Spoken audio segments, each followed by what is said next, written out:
Bom dia a todos. Eu sou Gildo Magalhães e gostaria de, em nome do Instituto de Estudos Avançados e do Centro de História das Ciências da USP, agradecer a presença de todos e dizer que hoje temos uma interessantíssima conferência do professor Luiz Antônio Bittar Venturi, que é professor titular do Departamento de Geografia na Faculdade de Filosofia, Ciências e Letras Humanas da USP, e o professor Luiz Antônio Venturi tem uma trajetória de muitas viagens. Ele esteve no Oriente Médio, ele fez pós-doutorado na Inglaterra, é membro de Instituto Hidrológico na Turquia, e ele viaja muito, inclusive para vir de casa até aqui, né, professor? Mas ele tem um passado de mais viagens ainda, quando ele trabalhou em companhia aérea e fez... Isso. Está vendo? A geografia e a Air France estão muito interligadas. Então, nós temos o prazer de anunciar essa conferência do professor Venturi sobre exatamente o recurso da água, em que ele vai fazer comparações entre o Oriente Médio e o caso brasileiro. Com vocês, professor Venturi. Muito obrigado. Acho que tem um microfone.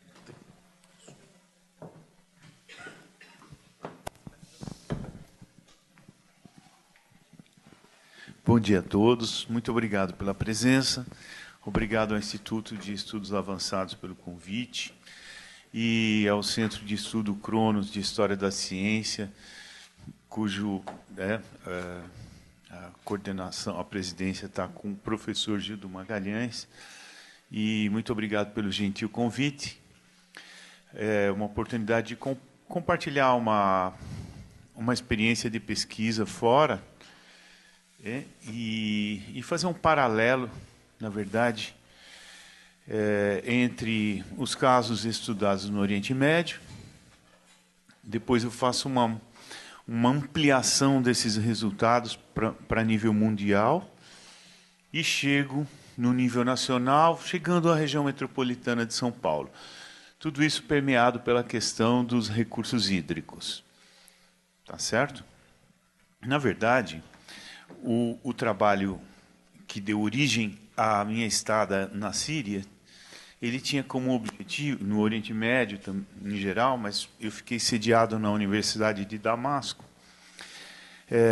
o objetivo principal era questionar essa perspectiva de conflito decorrente de uma suposta escassez hídrica, né, que é amplamente difundido pela mídia. Então, o que a gente mais ouve é assim, que a água vai acabar e o mundo vai guerrear por água. Bom, nós aqui na academia, nós temos o dever de questionar esses paradigmas amplamente difundidos pela mídia. Então, a ideia era demonstrar que esse paradigma escassez-conflito é desprovido de base empírica e teórica.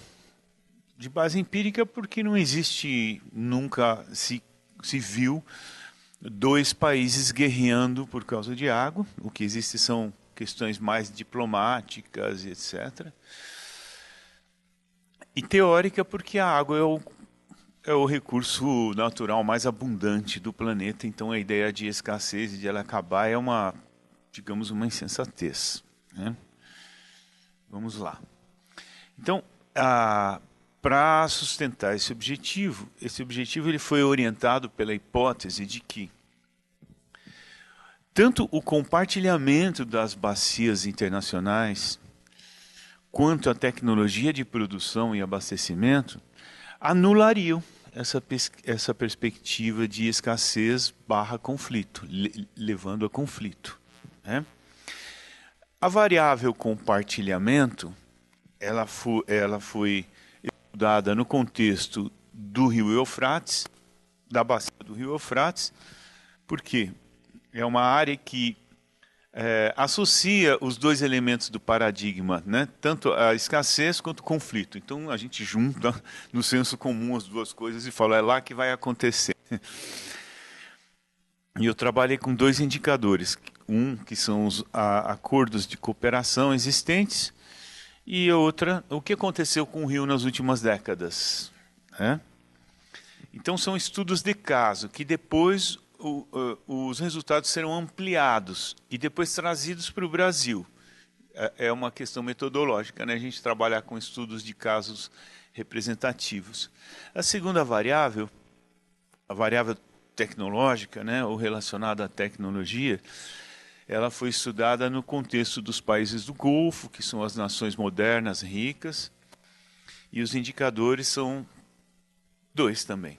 Produção de água, e isso, para nós brasileiros, a gente torce um pouco o nariz quando fala em como assim produção de água? A água está pronta, né? Aqui no Brasil, a gente apenas capta, trata e distribui. Como assim produção de água? Mas é o que ocorre lá. E uma gradativa substituição de fontes naturais. Ou seja, essas duas variáveis com esses indicadores juntos deixariam a ideia de escassez-conflito cada vez mais longe. Né? É isso que eu vou tentar convencê-los agora. Muito bem.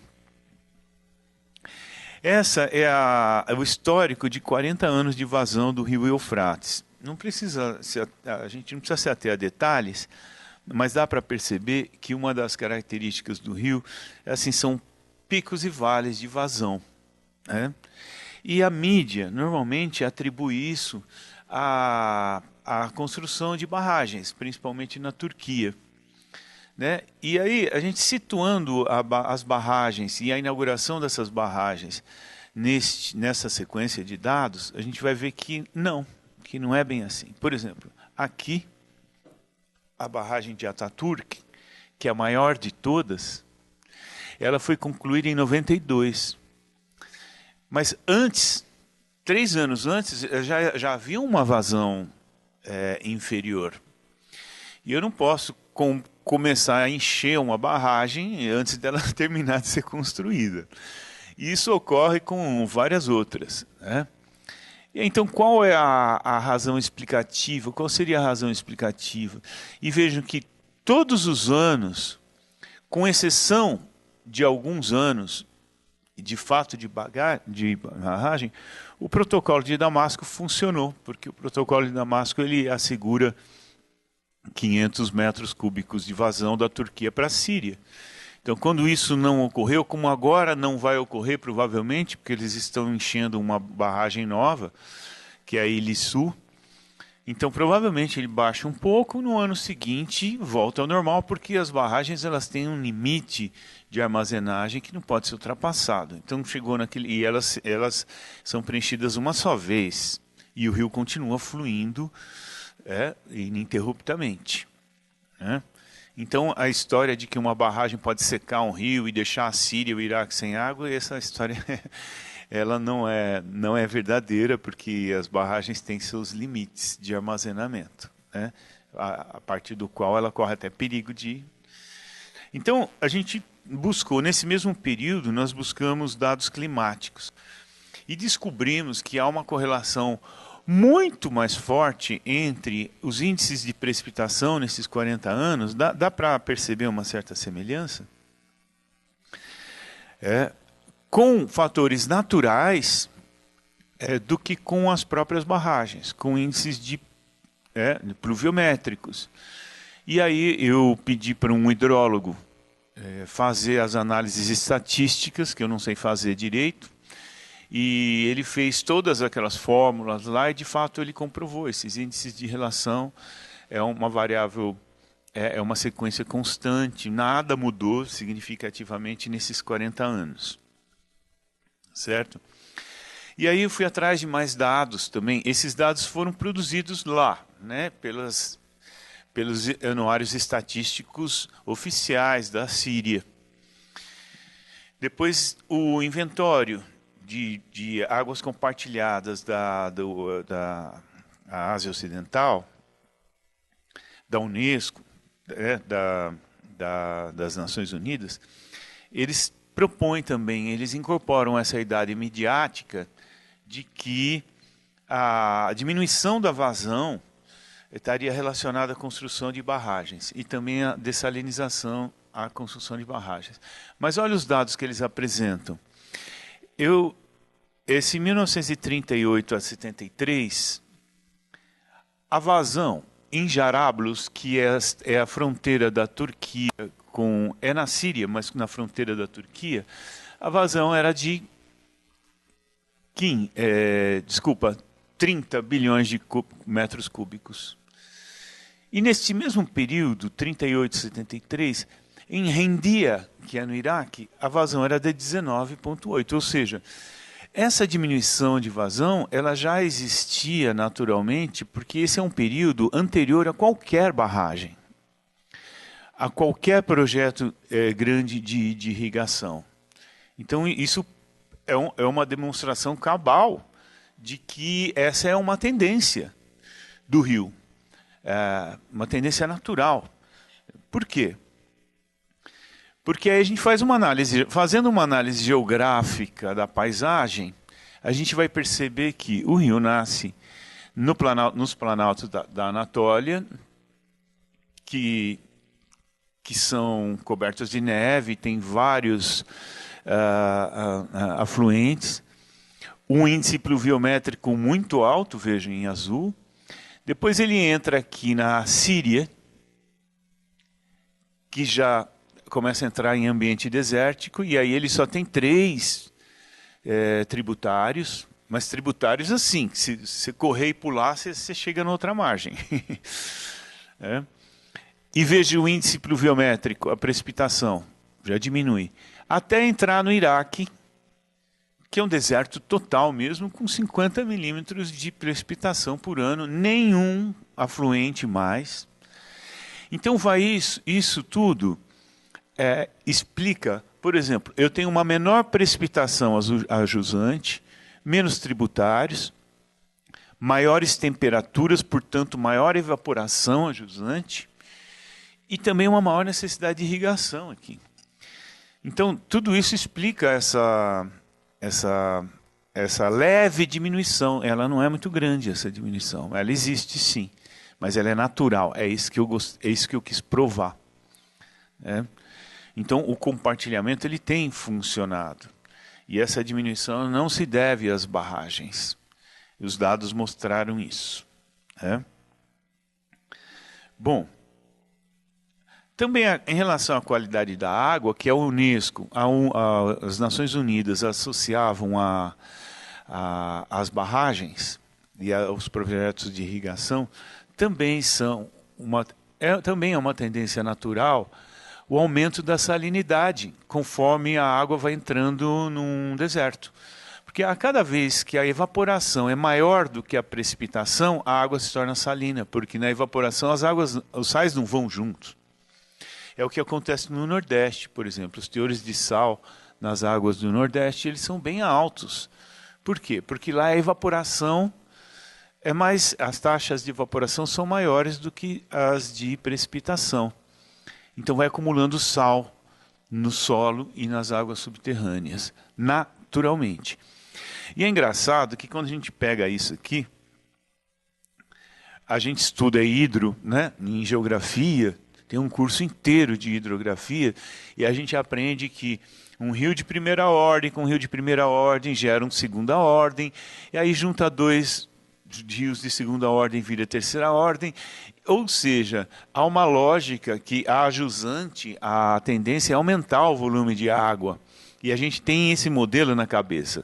Quando você vai para um ambiente completamente diferente, você vê que esses modelos que a gente tem aqui do mundo tropical não servem. Porque o rio está perdendo água ao jusante e não ganhando água a jusante. Por causa dos aspectos geográficos. Ele está entrando no ambiente deserto. Aliás, tem rios, como na África, o Cabongo lá, que ele some no meio do continente. Assim. Então essa lógica tropical, de junta um rio com outro, aumenta a vazão, junta um rio com outro, aumenta a vazão, não funciona lá. Muito bem. Aqui tem alguns dados empíricos, né? Porque fazer pesquisa em geografia sem campo não dá. O mundo é nosso laboratório, né? Então, tem que ir lá e ver tudo o que acontece com o rio. Então, desde a fronteira com a Turquia, aqui, esse aqui era o rapaz que me conduzia, graças à FAPESP, eu tinha dinheiro para alugar. Eu tinha dinheiro para ir a lugares onde não há transporte, então tinha que alugar carro, com motorista. Eu pude percorrer a bacia do Eufrates inteirinha, do começo ao fim, assim, cruzando várias vezes.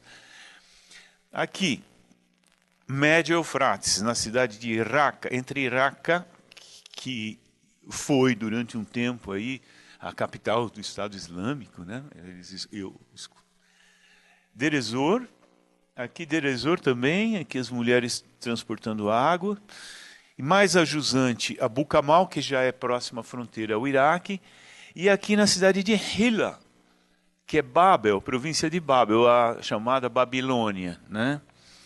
É o sul do Iraque. Vejam, o rio é praticamente o mesmo do começo ao fim. Cadê a secura, né, que a mídia fala, o Iraque vai ficar sem água? Não, isso aqui é a cidade de Hilla. Aliás, e num período em que a vazão ainda não era das maiores, porque quando derretem as neves da Anatólia,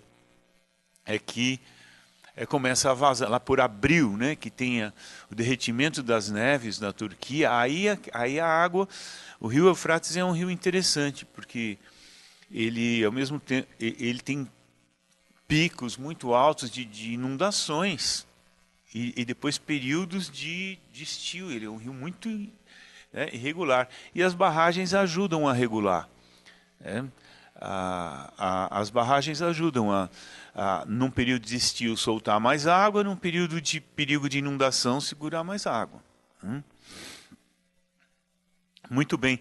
Vejam aqui o Eufrates, em 1920, na cidade de Deir ez-Zor. Aqui é uma ponte apontando para essa ilhazinha aqui, certo? Eu tirei a foto, mas é exatamente o mesmo rio. Em 1920 ele era exatamente o mesmo rio do que é hoje. Aqui algumas outras fontes sírias, né, que abastecem a cidade de Damasco, a maior represa da Síria, que é a Al-Assad, que com dinheiro russo, em que a Síria é um aliado da ex-União Soviética e agora da Rússia. E aqui o rio Barada, que corta Damasco. Vejam, tem uma época que tem tanta água, que eles têm essa comporta aqui para fazer a água sair de lá para não inundar. Bom, resultados parciais. A variável compartilhamento, né, da bacia do Eufrates tem sido cumprido o protocolo de Damasco desde a sua criação. Isso a gente comprovou. Ou seja, ele funciona.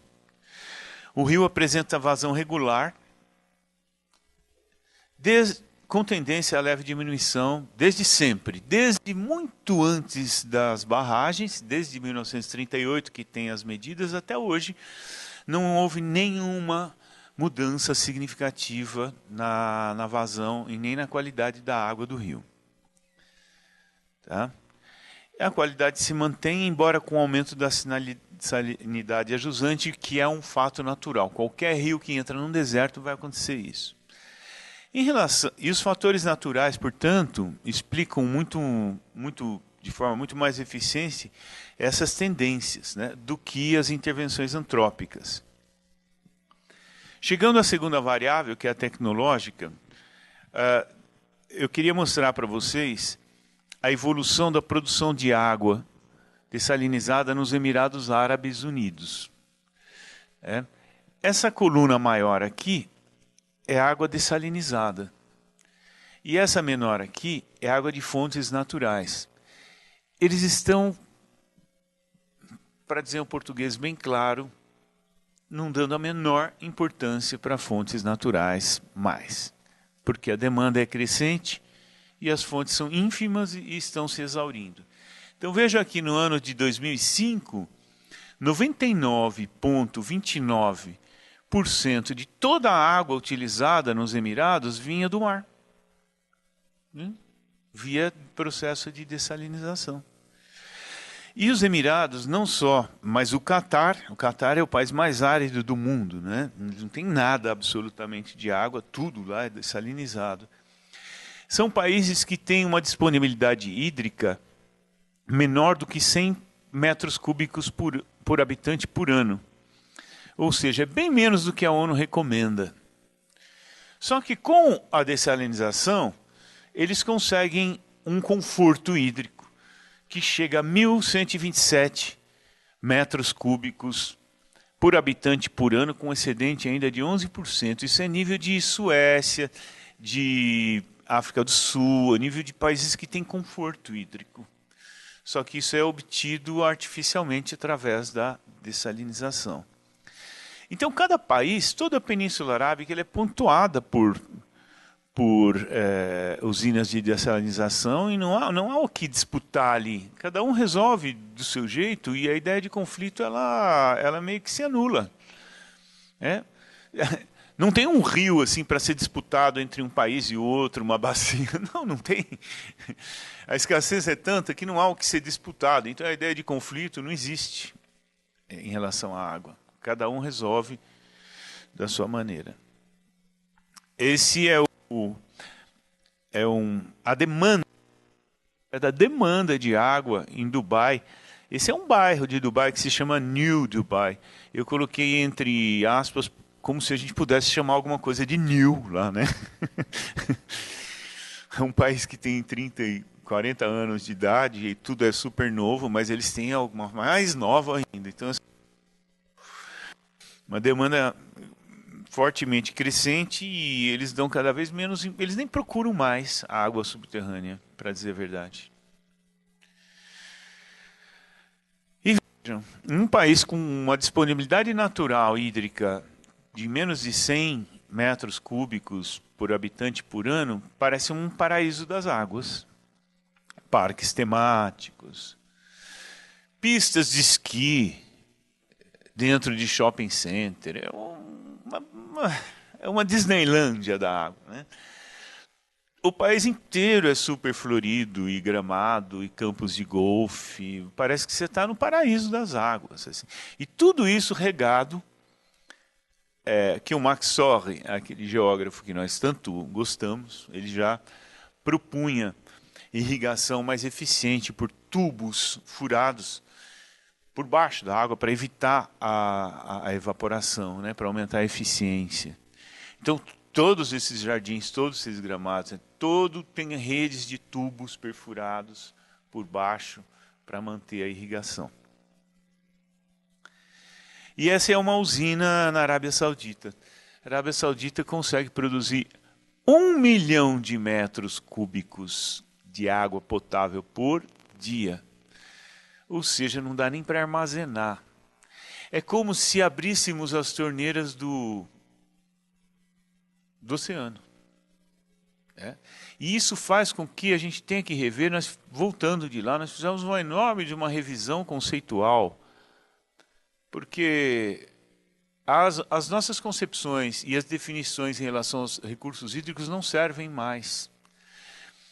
A realidade empírica, socioeconômica e tecnológica, ela evolui muito mais rapidamente do que os nossos conceitos teóricos. Então a gente vai correndo atrás.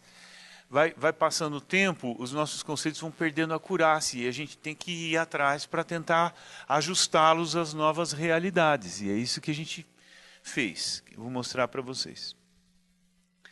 Agora, só um dado curioso, que dos países do Oriente Médio, vejam, os que têm mais água, que é Síria e Iraque, por causa dos rios Tigres e Eufrates e Orontes, etc., são os que têm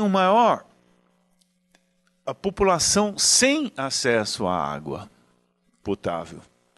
E os países com menos água, menos de 100 metros cúbicos, menos de 100, eles têm menos de 10% da população sem acesso à água potável. Ou seja, ter acesso ou não à água potável é muito mais uma questão de gestão do que da disponibilidade do recurso hídrico mesmo, né? E a gente vai ver que isso ocorre no Brasil também. Eu vou fazer o seguinte, agora a gente vai expandir para a realidade mundial, planetária, depois chegamos no Brasil e encerramos com São Paulo, tá bom? Não vou me demorar muito, não.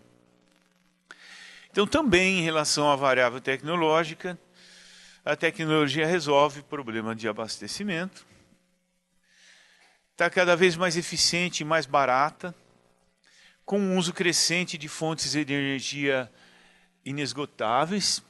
Existem usinas pelo mundo, na Austrália, que funcionam exclusivamente com energia eólica. Então você junta uma energia inesgotável, que é eólica, com água do oceano, que é inesgotável, você tem que rever os seus conceitos. E se há 10 anos atrás eram necessários 15 quilowatts de energia para produzir 1 metro cúbico de água, quando eu fui em 2012 visitar uma usina em Oman, eles já estavam gastando apenas 3,5 quilowatts para o mesmo metro cúbico. Então a tecnologia ela é assim. Ela começa cara, difícil, depois ela vai se tornando cada vez mais eficiente, cada vez mais barata, e hoje até a faixa de Gaza tem projeto de dessalinização. Até países pobres, até Iêmen, até, sabe, se torna muito mais acessível. E existe esse, olha, Middle East Desalination Research Center, que tem sede em Muscat, em Oman, que quando eu visitei, eu falei, puxa, eles unem as duas variáveis da minha hipótese. Porque eles fazem pesquisa em cooperação. Então a questão do compartilhamento e da tecnologia estão juntos lá.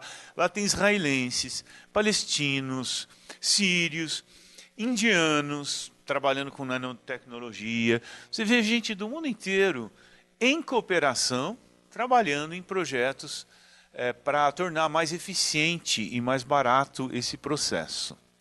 Então vale a pena dar uma entrada no site da Middle East Desalination Research Center, e também recomendaria um outro site que já vai aparecer aqui.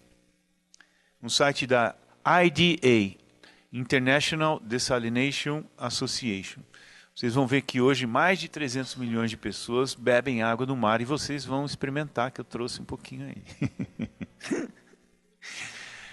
Bom, conclusão da pesquisa. A hipótese foi corroborada e foi defendida como tese de livre docência em 2012. Enfrentei a banca contestou bastante, e no fim a tese foi aprovada, porque há mais evidências que tanto os acordos de cooperação como a tecnologia, eles têm sido capazes de assegurar o abastecimento e evitar conflitos.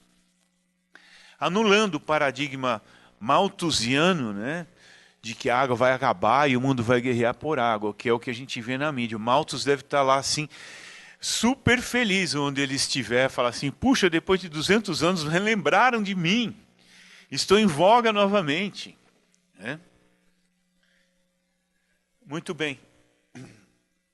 Expandindo um pouco esses resultados, para reforçar a refutação da hipótese da guerra da água, tá certo? Então vamos expandir um pouco isso.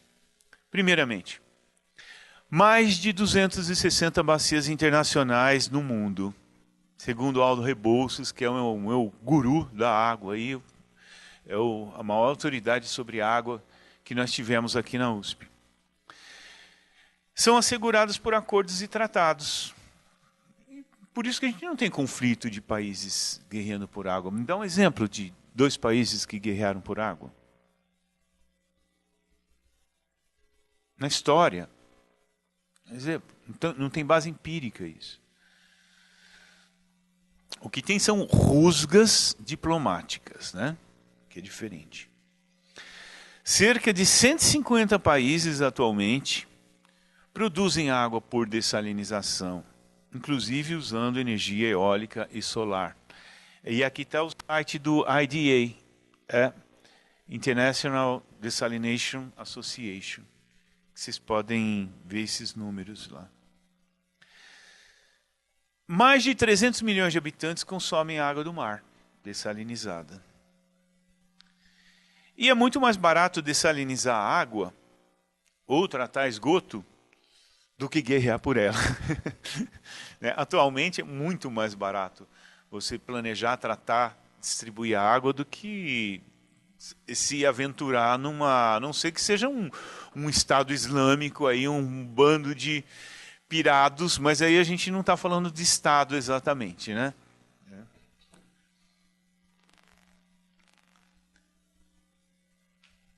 Vamos lá.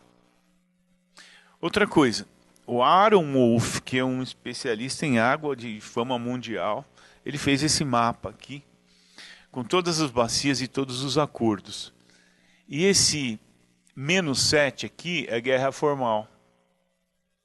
Ele fez um enorme levantamento de dados de todas as bacias e todos os acordos. -7 é guerra formal, olha o -7 aqui. 0. É só para confirmar com outros dados a inexistência até agora. E mesmo, eu diria assim, mesmo que amanhã a Turquia, que está preenchendo lá a barragem de Ilissu, ou a barragem seja bombardeada, isso não anula todo esse resultado, porque são 260 bacias internacionais. Uma bacia que haja conflito não vai ser a regra, vai ser a exceção. Um outro argumento que anula a perspectiva de que a água vai acabar é dado pelo ciclo hidrológico, né? Essa figura mostra que de toda a precipitação na Terra, de toda a evaporação, se eu pegar toda a água que está na atmosfera agora, 86% evaporou dos oceanos e 14% dos continentes. Tudo bem? Agora, se eu pegar toda a precipitação que ocorre num período,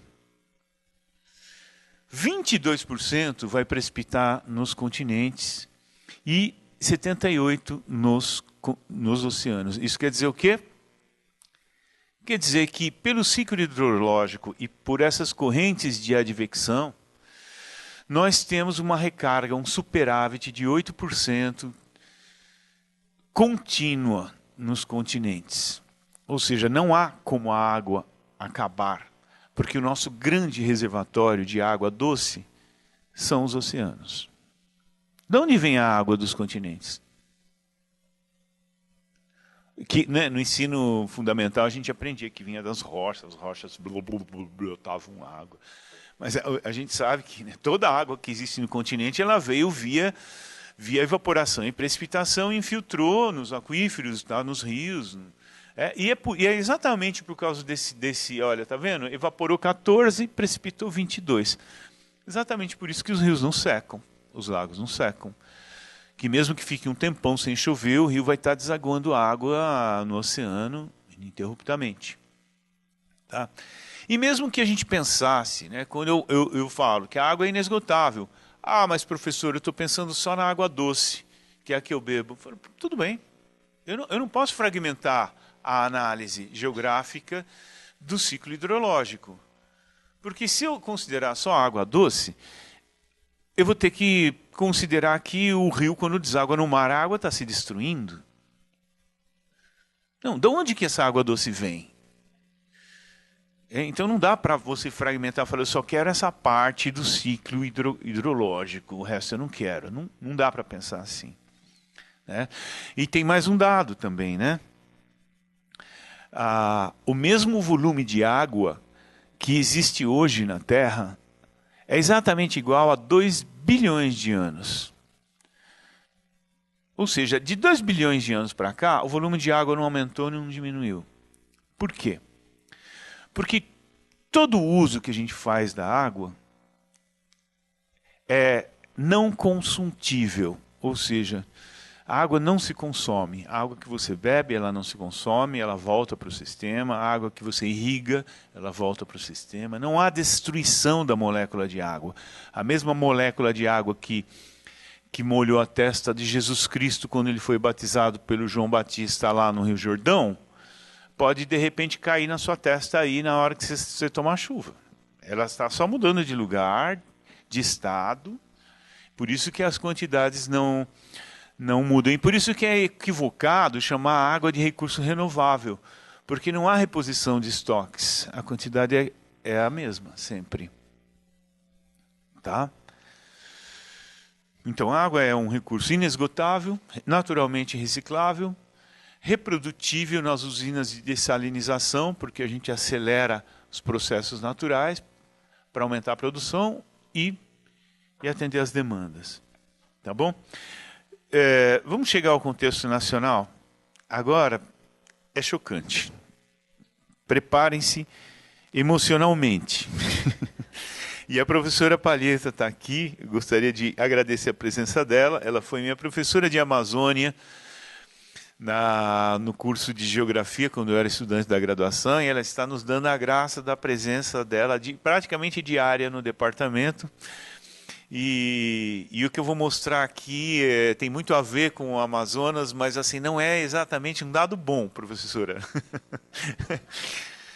Veja só. O Brasil tem as maiores reservas de água doce superficiais e subsuperficiais do mundo. Tudo isso a gente sabe, né? Só de superficial são 12%. Nós temos os 2 maiores aquíferos do mundo. O maior deles é o Alter do Chão, que tem 86 mil quilômetros cúbicos de água. Água suficiente para abastecer a humanidade inteira por 350 anos. Só esse. Quer dizer, ninguém nem precisa dessa água, porque tem de água em cima na bacia amazônica. E o Guarani, com 45 mil. Então nós temos as maiores reservas. Como falar em crise hídrica aqui? Mesmo aqui no Sudeste, que é a região mais úmida do Brasil, depois da Amazônia, em termos de precipitação. Como assim? Vamos ver. Ocorre, porém, mais uma vez eu invoco o professor Aldo Rebouças, que faleceu há alguns anos atrás. Ele escreveu O Paradoxo Brasileiro na revista Le Monde Diplomatique. Vale a pena vocês procurarem esse artigo e ler. O paradoxo brasileiro é isso. Você tem um país mais rico em recursos hídricos, com alto índice de doenças e mortalidade infantil relacionada à falta de acesso à água de qualidade. E agora veja esse mapa da Agência Nacional de Águas. Olha, o vermelho indica menos de 40% da população atendida por água potável. E a gente vai reparar que o menor acesso à água potável no Brasil está exatamente na região onde há mais água no mundo. Não é no Brasil. No mundo.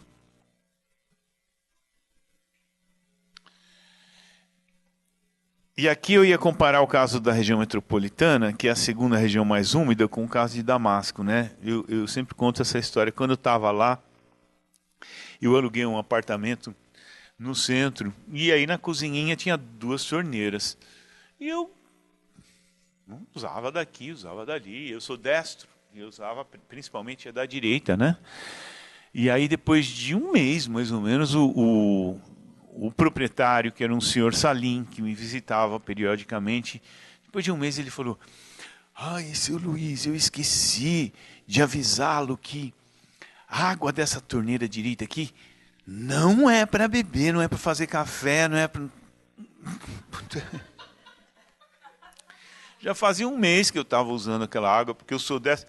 Não, essa é uma água para outros usos.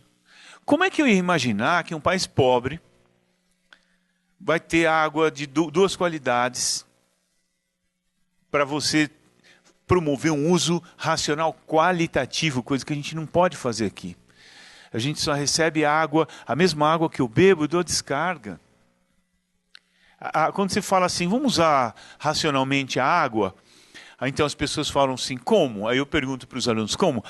Eu fecho a torneira quando eu vou escovar o dente, eu fazer a barba, eu tomo banho uma vez por semana, sei lá. Ou seja, todos os exemplos estão relacionados à diminuição quantitativa, mas ninguém atenta para o uso racional qualitativo, porque não dá. A mesma água que eu bebo, eu lavo o cachorro, eu rego as plantas. Dá. O máximo que dá é uma vez por semana, quando você lava a roupa, pegar aquela água e jogar no chão e falar assim, estou fazendo a minha parte. Mas é mínimo isso, né? E a gente não tem infraestrutura para isso, porque eu precisaria construir outros 60 mil quilômetros de tubulações para fornecer água de reuso para as residências, porque elas não podem vir na mesma tubulação. E lá na Síria, você vê, morei lá, nunca faltou água na minha torneira. Eles têm muito menos água do que aqui. Aqui eu moro, Itapecerica da Serra, Alto Cotia, está sempre cheio de água, Guarapiranga cheio de água. E falta. Como assim falta? Como falta? Não existe crise hídrica aqui em São Paulo. A gente vai chegar lá. O que existe é crise de gerenciamento hídrico, né? Vamos lá. Sudeste. Comparem.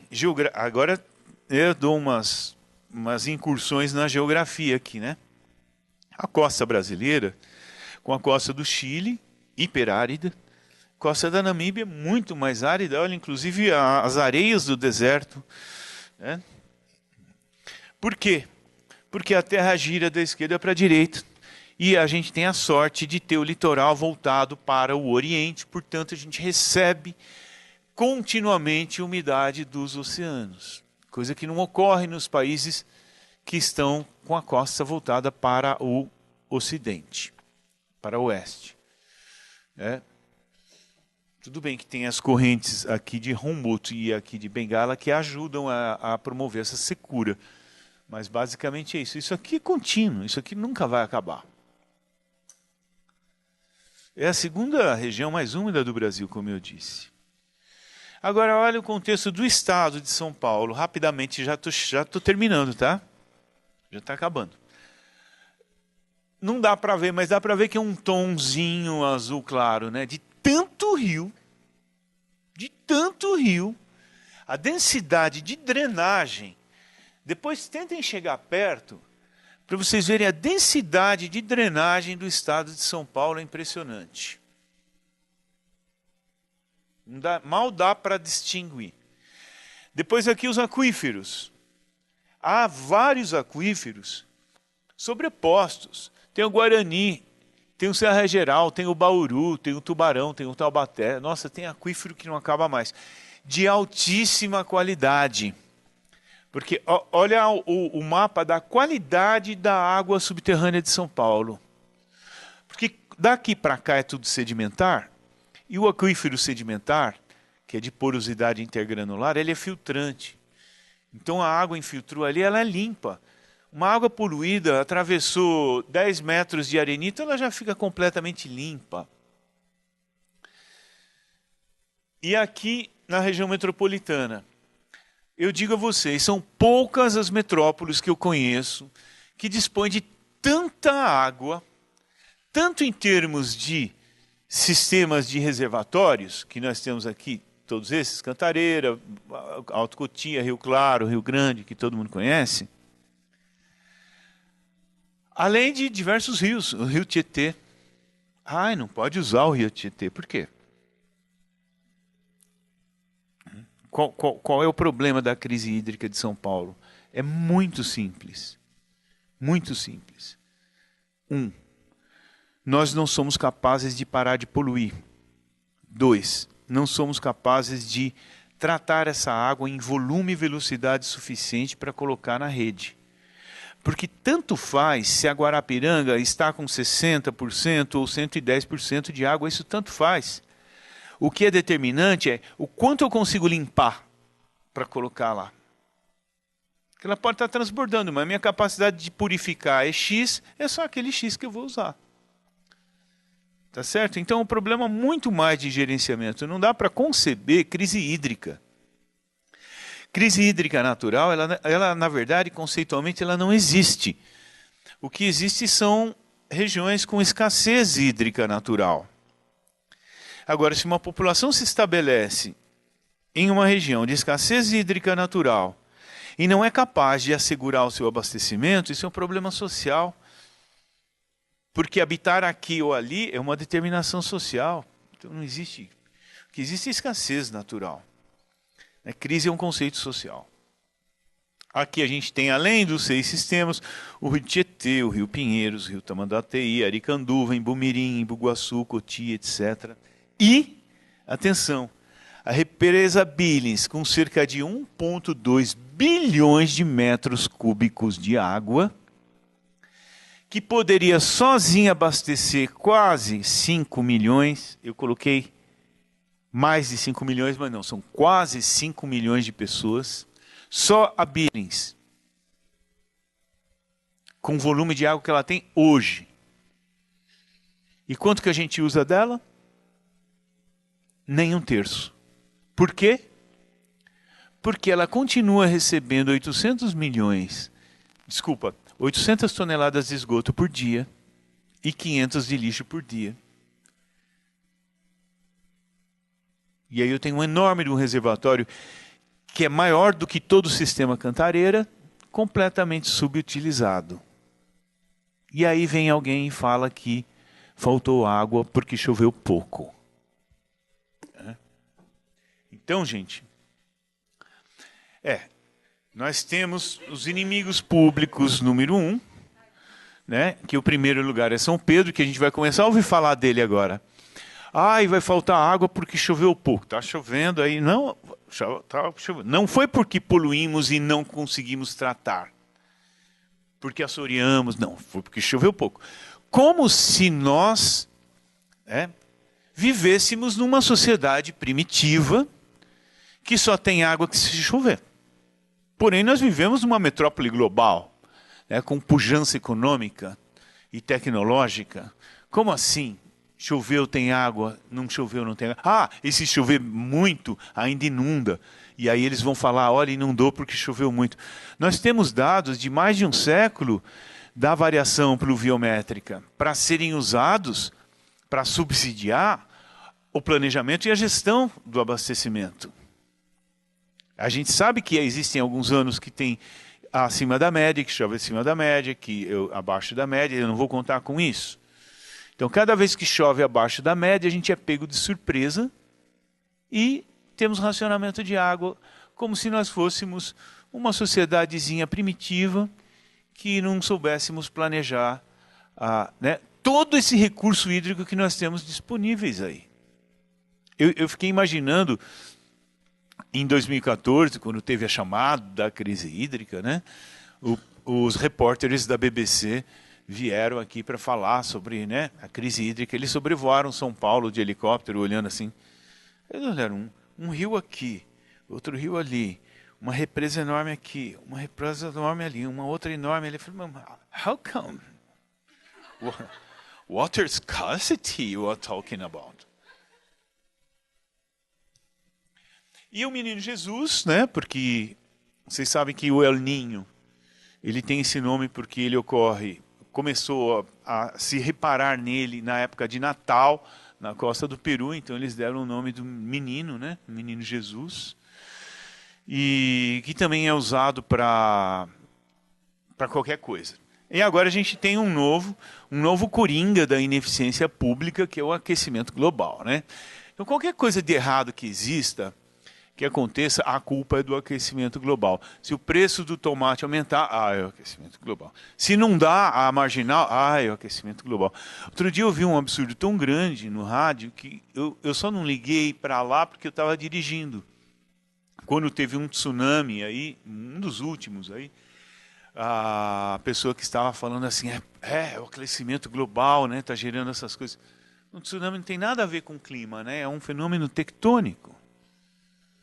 Você vê como o senso comum vai incutindo na cabeça da gente, a água vai acabar, todo mundo vai morrer de sede, o mundo vai guerrear. Então, a academia ela tem o dever de rever essas informações. Tá? E agora, gente, eu vou dizer assim, no meio de tantas invocações celestiais, né, São Pedro, El Ninho, etc., para a gente só resta invocar mais uma, que é o Jó, né? Porque tenha a santa paciência, né, para engolir esses discursos. Muito obrigado pela atenção.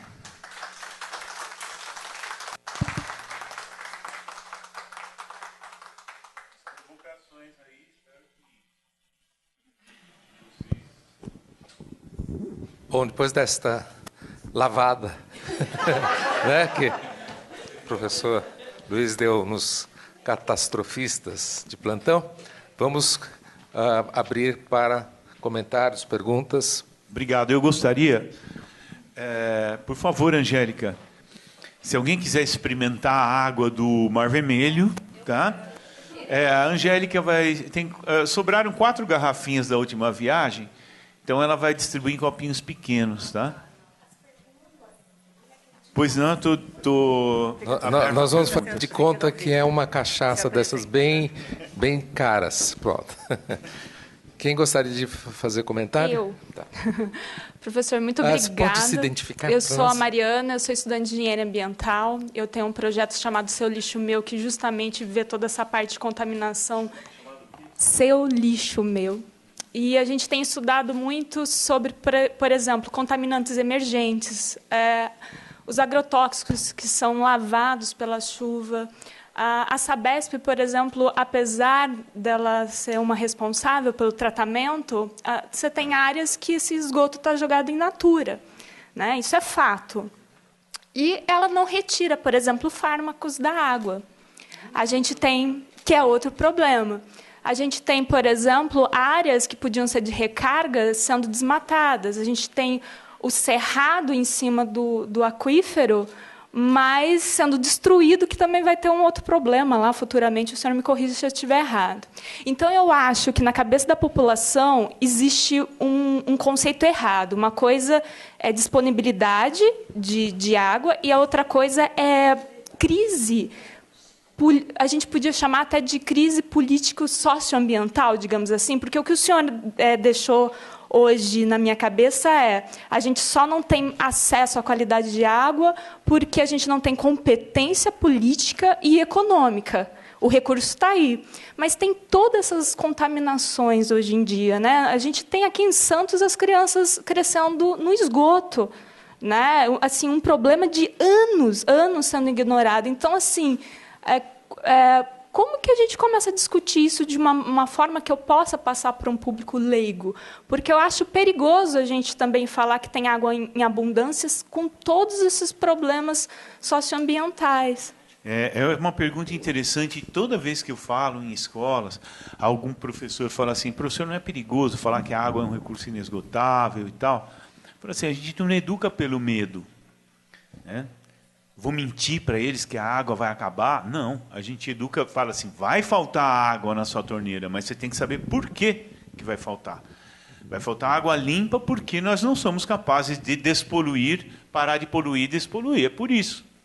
É claro que cada um tem, no ambiente doméstico, a gente tem as nossas obrigações, embora sejam mínimas, né? Porque a agricultura é que consome mais 70% da água. E o Aldo Rebouças falou que fez uns cálculos que, se nós aumentássemos 10% a eficiência da irrigação no Brasil, sobraria água para mais 90 milhões de brasileiros. Então, é sempre uma questão de gestão, né? Então, o que é a chamada crise hídrica? É você abrir a sua torneira e não sai água. Então, o aluno tem que saber por que não está saindo água.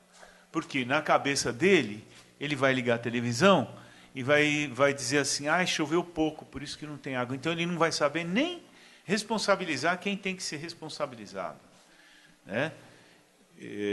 Tinha mais alguma coisa aí que você... Agrotóxicos, fármacos, que hoje a gente não... Então, eu conversei com uma colega da Embrapa, ela disse que a maioria dos agrotóxicos, eles têm vida curta.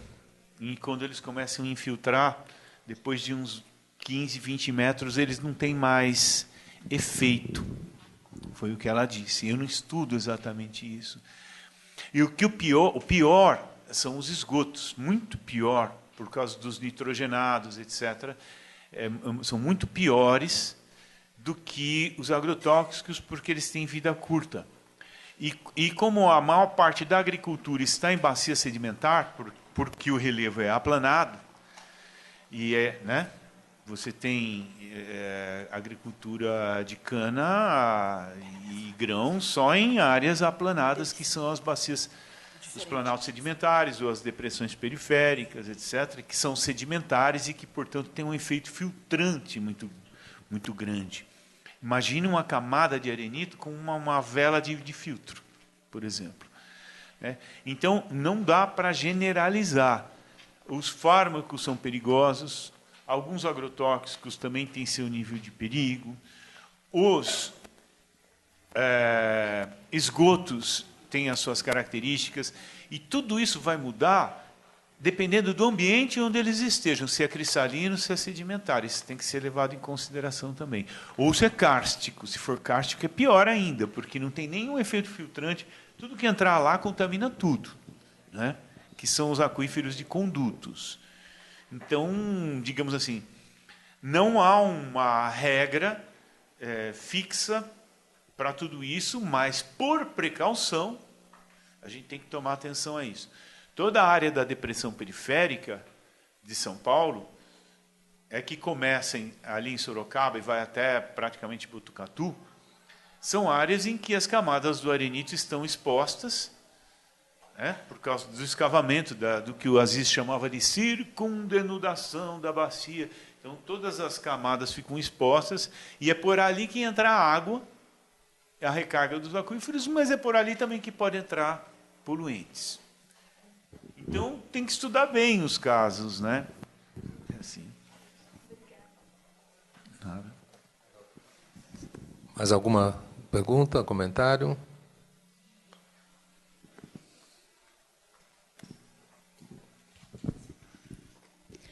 Meu nome é Janaína, sou formada em Geografia aqui na USP. Inclusive, Você foi aluna, não foi? Estudei com você em recursos minerais.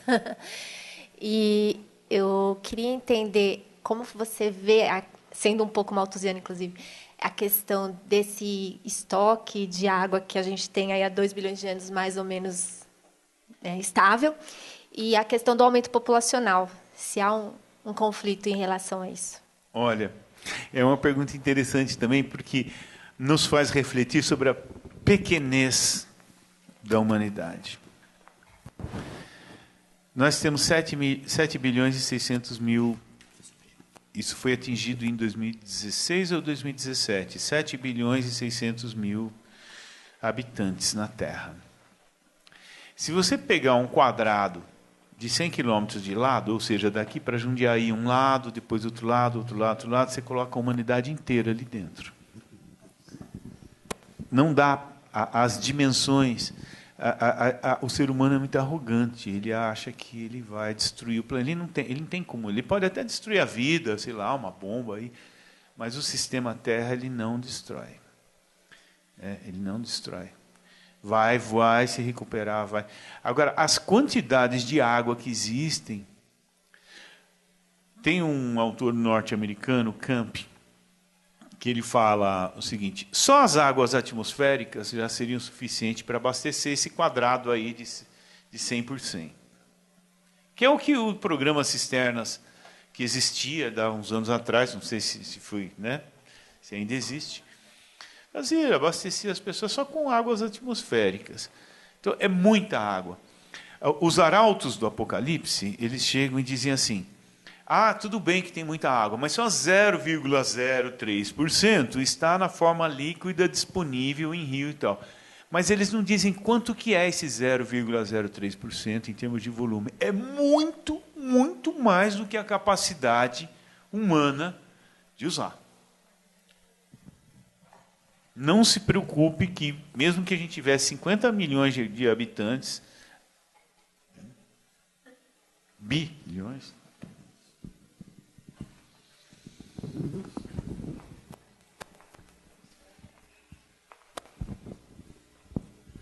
dia. Meu nome é Sidney, ex-aluno. Ah, você é o Sidney. Apareci, estou aqui. Sidney Martins, foi meu aluno há vários anos. Muito prazer em revê-lo. Legal.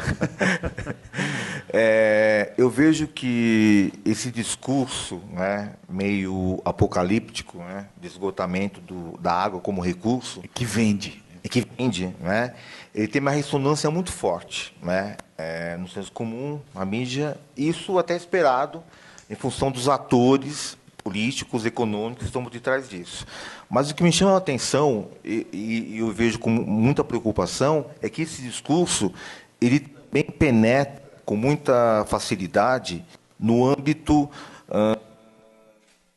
do ensino básico. Tá? Então, a minha questão que fica é o seguinte: será que temos que repensar também a educação da geografia, principalmente no que diz respeito à parte física, né, para que os nossos alunos, os nossos professores possam, né, ter um espírito muito mais crítico frente a esse discurso alarmista, político, né, e econômico, né? Olha, Sidney, com certeza a minha preocupação, eu tenho uma preocupação muito grande, eu tenho ido em muitas escolas de periferia, lá na região de Itapecerica, falar com alunos, com professores, aí reuniões de professores na diretoria de ensino, assim, tentando fazer o que a gente pode, né, para tentar reverter isso, ou seja, conscientizar com base em conceitos mais corretos, né, e não pelo medo. Se você desperdiçar água, vai acabar, você vai morrer de fome, porque, por enquanto, é assim. E a mídia fala. Pessoas famosas, pessoas muito famosas, eu não vou citar nenhum nome, vão lá no Fórum Mundial da Água em Brasília e falam que a água vai acabar, pelo amor de Deus.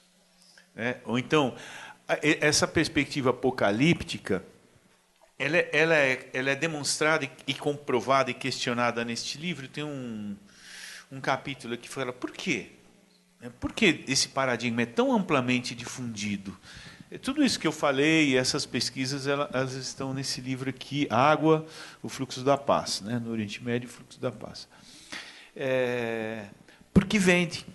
Eu entrevistei alguns donos de jornais, tanto nacionais quanto estrangeiros, que dizem a notícia ruim vende, a notícia boa não vende.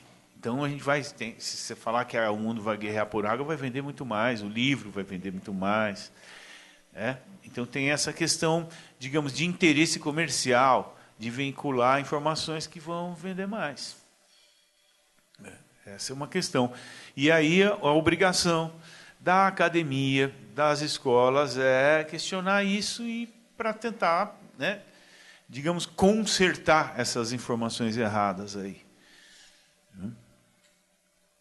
Eu ia falar mais alguma coisa sobre...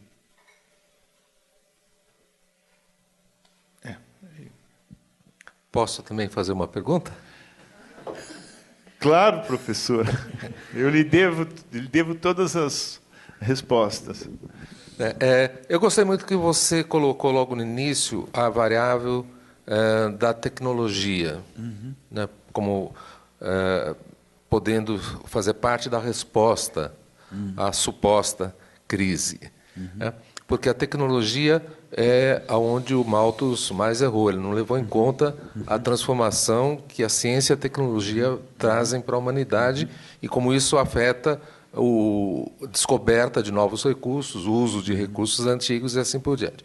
Então, nesse sentido, a minha pergunta é quanto à dessalinização da água, essa água que nós tomamos agora, porque, em geral, os processos todos exigem muita eletricidade.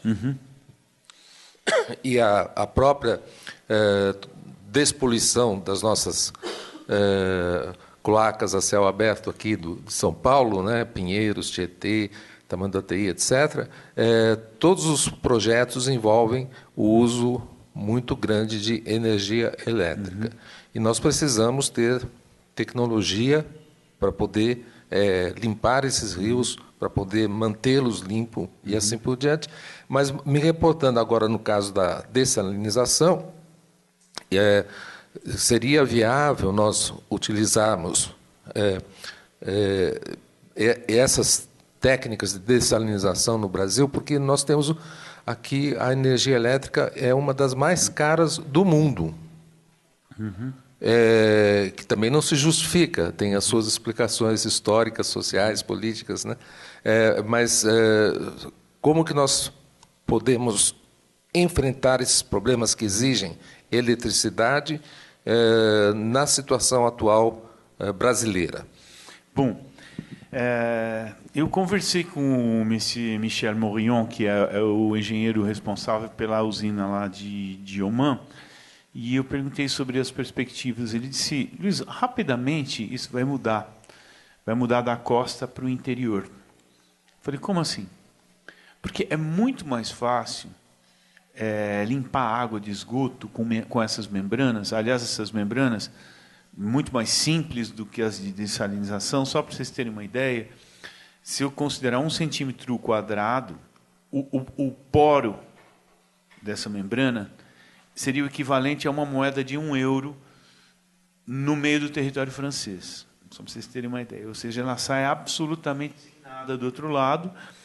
E depois o governo, por exemplo, de Oman, manda uma lista dizendo o que ele quer que coloque na água, quanto de flúor, quanto de cloro, quanto de isso, quanto daquilo e tal. Então, eles condimentam a água depois de acordo com a necessidade. Então, é ainda um processo que exige bastante energia, apesar de estar barateando e se tornando mais eficiente. Mas aqui no Brasil, professor, eu vejo muito mais vantagem usar membranas bem mais simples, que, aliás, São Carlos, já a engenharia de São Carlos, que é o novo polo tecnológico do Brasil, já tem desenvolvido membranas muito mais simples e processos muito mais simples e mais baratos para tornar esgoto potável. Então, isso seria muito mais vantajoso e mais barato e mais eficiente do que dessalinizar a água do oceano. Apesar disso, eu participei de uma banca de doutorado do IEE e o aluno fez umas contas. Ele ficou testando dessalinizadores domésticos movidos a energia solar, que lá tem de sobra, né? E ele conseguiu comprovar que com um dessalinizador simples e uma placa simples, você poderia produzir 10 litros de água potável por dia ao preço de 16 centavos o litro, por exemplo.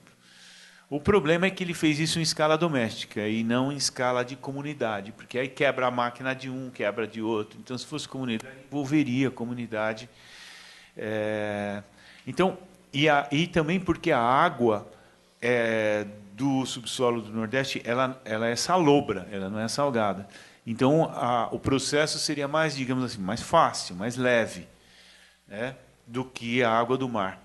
Então, tanto as águas salobras do Nordeste, movidas, dessalinizadas com energia solar, quanto as membranas utilizadas nas regiões metropolitanas para purificar a água, para ela poder voltar, inclusive, ao sistema, essas seriam as perspectivas mais viáveis para nós do que empreender dessalinização de água do oceano, que ainda é um processo mais difícil e a gente tem soluções mais viáveis e mais baratas.